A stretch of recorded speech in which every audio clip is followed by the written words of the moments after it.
Gary, a point here against Forest Green Rovers this evening. Should it have been 3? I think it should have been on the last 20 minutes. Performance, I thought we were outstanding, but very disappointed how we played for the first hour, 65 minutes. I thought we guarded against it all week in training. We warned the players what could happen after winning 2 games and playing against bottom of the league. And our message as a coaching staff didn't get through because we were really poor, didn't show any life, didn't have great body language. Still didn't think we deserved to be 1-0 down, but we gift them a goal, and then when we make the substitutions, suddenly we start playing. I think it's fair to say Forest Green's goal came in a period of pressure from them from the start of the second half, and probably didn't deserve to be 1-0 down, but they just took their chances when they were able to find them. Yeah, it was a poor goal from our point of view. You know, not aggressive enough, not staying with runners, not marking in the box, something we spoke about all week. And it was a period in the game where I felt like half time came at a good point for us, where we could have a word and try and wake the players up. But again, that didn't work. In hindsight, probably should have made a sub at half time to try and affect the players, because I felt when the subs came on, we looked like a different team. Real energy, real quality. But too often I see the team when we go a goal down or when we have nothing to lose, we play a different way, and we have to find a solution to that. And when the game isn't 0-0, we have to still have that same belief and play that way at 0-0 rather than at 1-0 when you've nothing to lose, really. We know Giovanni Brown had that strain, and it's understandable why he started from the bench today, but if he's not starting, he's not a bad player to bring off the bench, is he? Yeah, fantastic. I'd love to have started him. I think he's been excellent all season, really, but since I've come in, he's been brilliant. So that was a blow that we couldn't start him, but we also knew that it would be a fantastic sub to come on, and I thought he was excellent, not just in his goal, but how he found space and picked up the ball. Him and Joe White in that period of the game were running the game, and then I think we can still be better at understanding who is running the game and give them the ball more.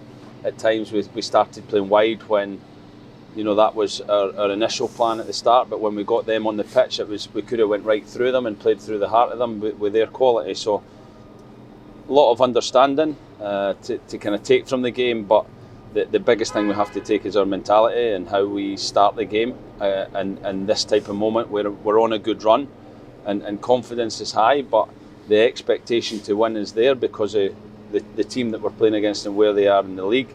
We have to understand that we have to turn up. We have to show them the respect. We have to play with an intensity and a desire with and without the ball that, you know, that gets us on top, and we didn't do that. The goal itself was bizarre. I think 6,500 people inside this ground were expecting the referee to point to the spot. A signal of not with his arm that looks like he is.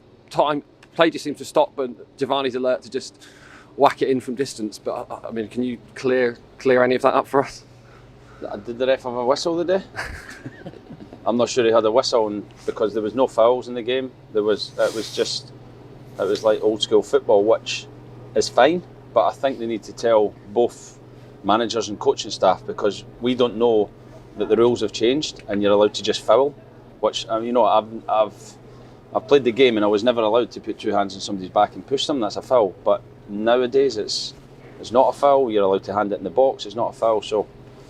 And I'm not just saying for us. I thought he gave some horrendous decisions the other way as well. So we need to clear that up and know that before the game. But after that, an unbelievable strike, unbelievable finish, and then from that point I thought we could go and win the game and look like the team that was going to go and do that.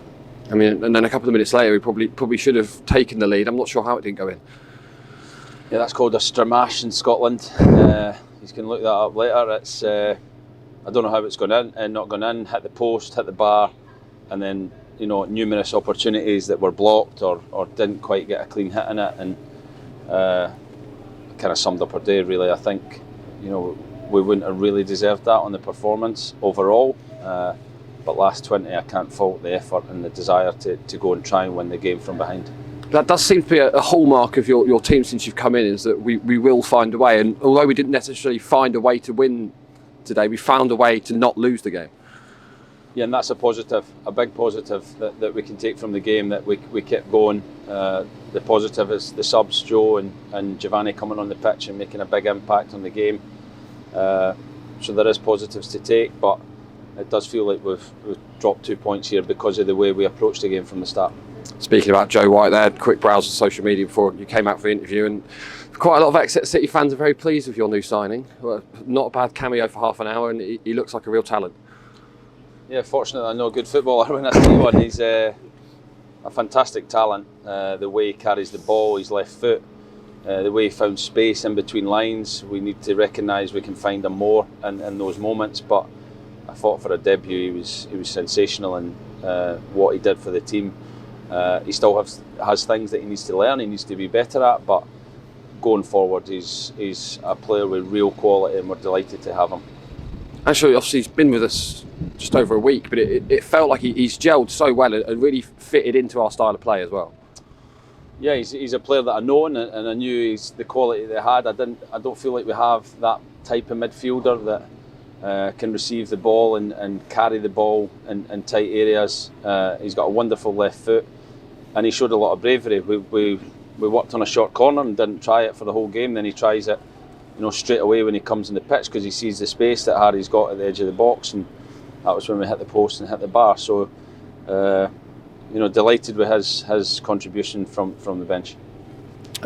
Portsmouth away is our next game, and going into that on the back of a 4-game unbeaten run, which includes a game against Portsmouth.